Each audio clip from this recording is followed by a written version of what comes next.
Everyone, welcome back to my channel PS world official 2M। आज की video में हम बात करेंगे क्या जो सीटेट अपेयरिंग वाले हैं वो बीपीएससी के थ्रू जो शिक्षक भर्ती निकली हुई है वो उसमें अप्लाई कर पाएंगे या नहीं। इसमें बहुत सारे लोगों के डाउट चलते रहते हैं, तो मैंने सोचा क्यों ना।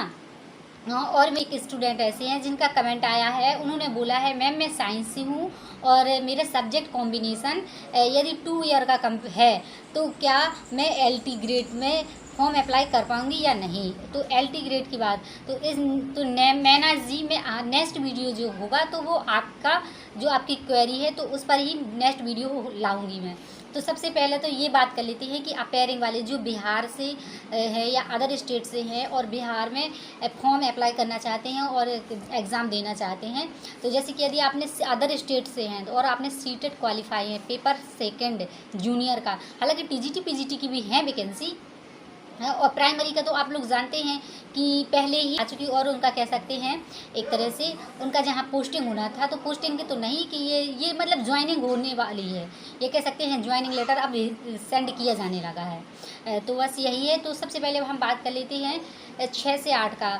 तो सबसे पहले यदि आपका पेपर सीटेट पेपर 2 क्वालिफाई है, यानी कि जैसे कि आप अदर स्टेट के हैं तो आप मेल पर्सन हैं तो आपका सीधी सी बात है 90 नंबर होना चाहिए, और यदि आप फीमेल पर्सन हैं तो आपका 82 नंबर होना चाहिए यदि अदर राज्य से हैं, जैसे कि वहाँ के अकॉर्डिंग सिर्फ और सिर्फ बिहार वाले जो लेडी पर्सन हैं तो उन लोगों को स्पेशली छूट दी जाती है कि यदि आपके 75 नंबर है ओबीसी और एससी वाले तो आप लोगों वहाँ पे एलिजिबल रहेंगे। जैसे कि तो हम बिहार का तो ठीक है, अदर राज्य की भी बात करेंगे ना, तो इसलिए वीडियो पर यदि आप आ गए हैं तो वीडियो पर बने रहिए और वीडियो को लाइक, चैनल को सब्सक्राइब ज़रूर कर दीजिए जिससे थोड़ा सा सभी की हेल्प हो सके, और थोड़ा शेयर भी कर दीजिए जिससे क्या जो आप लोगों के पर्सन जो भी आप लोगों के फ्रेंड सर्कल है तो उन लोगों को भी इस चीज़ की जानकारी हो जाए और उनके जो डाउट हैं तो उनके अधूरे ना रहें। तो इसमें हम पूरा डाउट क्लियर करेंगे।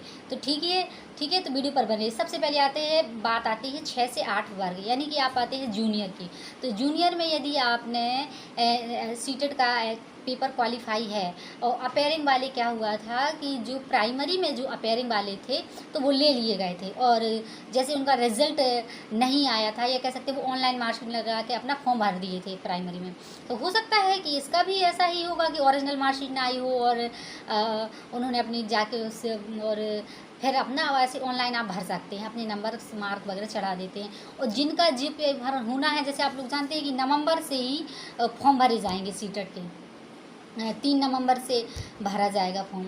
तो अब उनके लिए तो बस ये है कि आप लोग वेट करिए और अपना इसका सीटेट का भर दीजिए, और प्लस आपका थोड़ा डबल मेहनत करनी पड़ेगी क्योंकि आप वहाँ सीटेट भी देखेंगे प्लस यहाँ पे आप इसका भी देखेंगे बीपीएससी शिक्षक भर्ती का जूनियर वाला, और टीजीटी पीजीटी। हाँ, टीजीटी पीजीटी आप डाल सकते हैं। टीजीटी पीजीटी में यदि आप लोग वो है तो यदि आपका एमएससी या कह सकते हैं पोस्ट ग्रेजुएशन या कह सकते हैं स्नातकोत्तर है तो आप इसमें अप्लाई कर सकते हैं। और यदि आप जूनियर में, जैसे कि आप लोग जानते हैं कि कंपटीशन बहुत हाई है, बहुत सारे स्टूडेंट हैं, सभी को गवर्नमेंट जॉब चाहिए, तो सीधी सी बात है आपको सभी या तो अभी तो प्राइमरी से एक गम से तो लोग निकले नहीं हैं कि प्राइमरी से बाहर हो गए बीएड वाले। अब दूसरा गम ये हो गया कि अब बहुत सारे जो अपेयरिंग वाले या जो अभी उन्होंने सीटेट दिया लेकिन उनका रिज़ल्ट या कह सकते ओरिजिनल मार्कशीट नहीं आ पाई, तो उनके लिए ये थोड़ा सा सोचने वाली बात है, परेशान होने वाली बात है। क्योंकि जैसे हो सकता है बिहार वाले होंगे जिन्होंने अपना बिहार का टेट क्वालिफाई कर रखा होगा तो वो तो आपको लिए लग जाएगा, लेकिन अदर राज्य वाले हैं तो वो क्या करेंगे क्योंकि उनका स्टेट बेसिस तो लगना नहीं है, उनका तो सिर्फ और सिर्फ सीटेट लगना है, तो सीटेट बेस पर होगा। तो बस सीटेट यदि आपका अपेयरिंग में है तो भी आप इसमें फॉर्म अप्लाई कर दीजिए जूनियर में। और टीजीटी पीजीटी यदि अभी आपका स्नातकोत्तर है या कह सकते हैं ग्रेजुएशन है और प्लस पोस्ट ग्रेजुएशन है तो आप इसमें अप्लाई कर सकते हैं। और यदि आपका सिर्फ और सिर्फ ग्रेजुएशन है तो भी चल जाएगा, बशर्ते ये जूनियर में चलेगा, और टीजीटी में भी चल जाएगा लेकिन पीजीटी में नहीं चलेगा आपका, ये हो जाएगा। और लेकिन आपका वहाँ का टेट क्वालिफाई होना चाहिए। बिहार में भी एसएसटी कराने लगे हैं, एस टेट कराने लगे हैं, जैसे कि पे छोड़कर ना जाएं। यदि आप लोग बीच में छोड़ कर जाते हैं ना तो क्या हो जाता है, ऐसे में मेरा भी डिस्टर्ब होता है और प्लस आपका भी डिस्टर्ब होता है। आपका डिस्टर्ब ऐसा होता है कि आपको जानकारी अधूरी रह जाती है और कमेंट में पूछते हैं, तो मुझे बहुत अच्छा लगता है आप लोग कमेंट में पूछते हैं। बट ये हो जाता है कि यदि आपने जो मैंने वीडियो में बताया वो चीज़ आपको समझना चाहिए, और फिर यदि जो डाउट का रहता है, जैसे अभी जी है मैना जी, इन्होंने पूछा है कि मैं साइंस से हूँ और मेरा BSc B.Ed है, तो क्या यदि हमारे 2 सब्जेक्ट हैं तो हम LT ग्रेड है, इसमें सब्जेक्ट कॉम्बिनेशन चल पाएगा या नहीं। तो इस पर मैं नेक्स्ट वीडियो में भी लाऊंगी, क्योंकि इसमें बताएंगे तो ज़्यादा वीडियो बड़ा हो जाएगा। और बहुत सारे जो सिर्फ हम अपेयरिंग की बात कर रहे हैं, दिसंबर में जो एग्ज़ाम ये होना है उनकी, और प्लस जिनका एग्ज़ाम हो चुका है और ओरिजिनल मार्कशीट नहीं आई है सीटेट की, उस पर हम बात कर रहे हैं। और जैसे आप लोग जानते हैं बिहार में तो फॉर्म भरे जाने लगे हैं, अब कैसे होगा नेक्स्ट वीडियो से कि बिहार का सिलेबस कैसा क्या है। अभी तो ये है कि सिलेबस अभी हार्ड कॉपी आप लोग निकला लीजिए, अभी तो निकला लीजिए, पिछला ही देख लीजिएगा, नहीं तो पेपर देख लीजिएगा। नहीं है एक तरह से कैसे उन्होंने अपना सिलेबस अभी मेंशन नहीं किया हुआ है। स्टेट गवर्नमेंट है तो कह सकते हैं वो अपने हिसाब से काम कर रही है। जैसे आप लोग यूपी का भी बहुत सारे मन में रहता है कि हमारा सुपर टेट कब आएगा, तो ये है कि वो अब गवर्नमेंट है अपने हिसाब से काम कर रही है।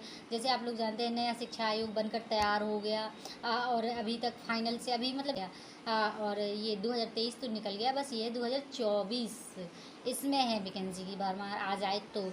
और हो सकता है अभी आचार संहिता लग जाएगी तो फिर पता नहीं क्या होगा, वो बात की बात है। अभी तो हम बिहार का देखते हैं कि अभी सीटेड, हाँ अभी सीटेड जो नवंबर में 3 नवंबर से, तो इसमें भी अप्लाई कर दीजिएगा, ताकि आपका यदि सीटेड क्वालिफाई हो जाता है तो फिर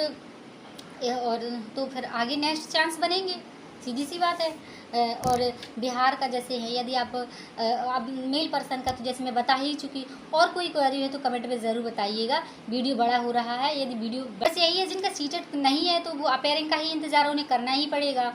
और BTC का बहुत सारे ऐसे लोग रहते हैं पर्सन, मेरे आसपास फ्रेंड सर्कल हैं, तो वो उन्होंने पूछा है फ़ोन करके, तो उन्होंने बोला है कि मैम B.Ed और BTC में कितने मार्क्स होना चाहिए, तो B.Ed BTC में कितने मार्क्स होना चाहिए। तो B.Ed BTC का अभी कोई मार्क्स उन्होंने मेंशन नहीं किया है। यदि आपका 60% है, या कह सकते हैं आप इसमें पास हैं, तो आप इसमें अप्लाई कर सकते हैं, इसमें कुछ नहीं है।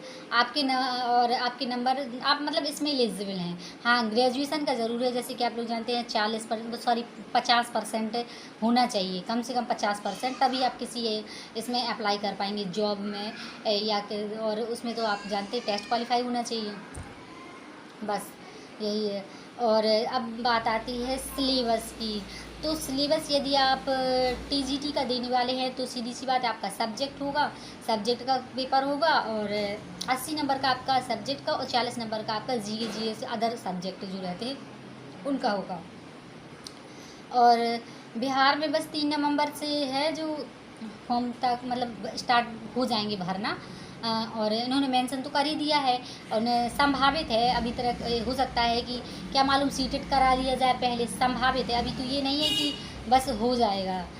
और TGT का है तो TGT का तो यदि आप 11वीं 12वीं और प्लस आपकी ग्रेजुएशन उसमें सब्जेक्ट में मैच खा रहे हैं, जैसे आपके 2 सब्जेक्ट मैच खा रहे हैं, तो आप ये सोचिए कि आप सोने में सुहागा, आप इसमें अप्लाई कर सकते हैं। बशर्ते जैसे ये हो जाता है, जैसे आपने पढ़ा 11वीं 12वीं बायोलॉजी से पढ़ा और यहाँ आप आ गए सीधा BA करने, तो ये से इसमें क्या हो जाता है, इसमें डिस्टर्ब हो जाता है, तो ये चीज़ नहीं होनी चाहिए बस। और हिंदी भाषा के सब्जेक्ट में डिस्टर्ब हो जाता है, ये है। और भी आप लोगों की जो क्वेरी है तो कमेंट में बताइएगा। ओके, मिलते हैं नेक्स्ट वीडियो में। वीडियो अच्छा लगा वीडियो को लाइक, चैनल को सब्सक्राइब ज़रूर कर दें और शेयर भी कर दीजिए, जिससे दूसरे भाई बहनों की हेल्प हो सके।